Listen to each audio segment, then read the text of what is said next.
इसमें 31 तारीख को केयू के थाने में एक मुकदमा दर्ज हुआ था गुमशुदगी का। इसमें कृष्ण नाम का लड़का था जो बारवा गांव का है, जो गुम हुआ था। तो इसके परिवार वालों ने एक एप्लीकेशन दी थी कि 29 तारीख से गायब है, और कुछ लड़कों पे उन्होंने शक जाहिर किया था जो गांव बारवा के ही थे, जिसमें अंकुश था और एक इसके मामे का बुआ का लड़का संदीप था, दीपू। तो कल उस लड़के की परसों डेड बॉडी रंबा नहर से मिली थी। कल उसका बोर्ड द्वारा पोस्टमार्टम करवाया गया था और संस्कार किया है कल लड़के का। और उस मुकदमे में फिर हमने 302 धाराएं जांच करके कल 3 लड़कों को गिरफ्तार किया था, जिसमें संदीप उर्फ दीपू है जो 27-28 साल का है, एक अंकुश है और तीसरा लड़का गौरव है जो बड़ा गांव का है। जो इसमें संदीप उर्फ दीपू है, ये अपने मामा के यहाँ बारवा गांव में ही रहता है काफ़ी टाइम से, बचपन से ही, और ये ट्रक चालक है, मेनली ट्रक चलाने का काम करता है। बाकी ये अंकुश और गौरव भी मजदूर हैं, मजदूरी करते हैं।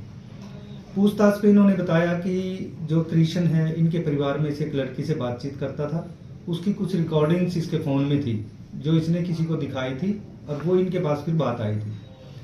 और एक और बात जो परिवार वालों ने बताई थी कि मोटरसाइकिल बेची थी कृष्ण ने 43,000 में, वो पैसे इनसे लेने थे, वो पैसे का लेन देन था। तो पूछताछ में इन्होंने ये भी बताया कि इसने मोटरसाइकिल बेची थी, वो पैसे इन्होंने इकट्ठे कहीं यूज कर लिए, जिसमें से दीपक ने भी लिए, अंकुश ने भी लिए और कुछ कृष्ण ने चलाए।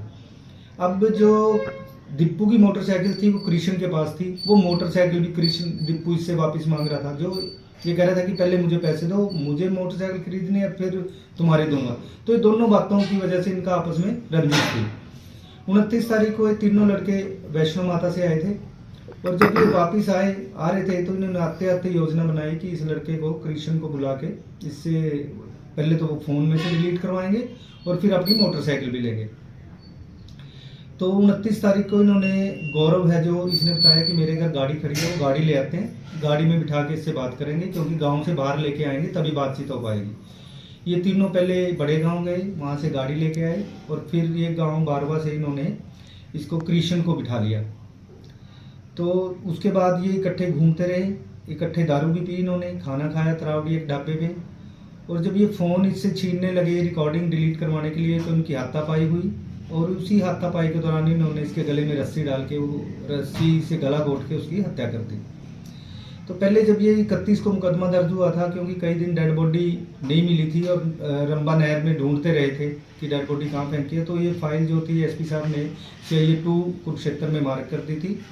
और इसमें हमारी team sub inspector Jaipal, ASI Gurbakhsh, ASI Karamveer आदि ने इस पे काम किया है, और इसमें तीनों लड़कों को गिरफ्तार किया है। कल आज इनको कोर्ट में पेश करके रिमांड लेंगे। एक तो वो गाड़ी बरामद करेंगे जिसमें वारदात को अंजाम दिया है, वो फ़ोन हम ढूंढेंगे नहर में जहाँ इन्होंने फेंका है, और उसमें जो रिकॉर्डिंग्स वगैरह है वो, और इसके अलावा इसको कहाँ कहाँ लेके घूमते रहे, कहाँ वो रुके, वो सारी चीज़ें कलेक्ट करेंगे।